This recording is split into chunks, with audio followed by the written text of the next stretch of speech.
একবার একজন দরবেশ ছিলেন যিনি সবসময় আল্লাহর উপর ভরসা করতেন।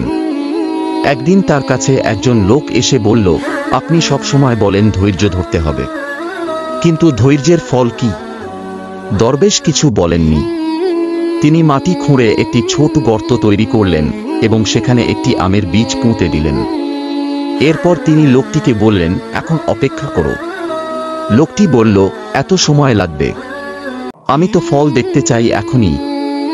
দরবেশ শান্তভাবে বললেন, তুমি যদি ফল চাও তবে ধৈর্য ধরতে হবে।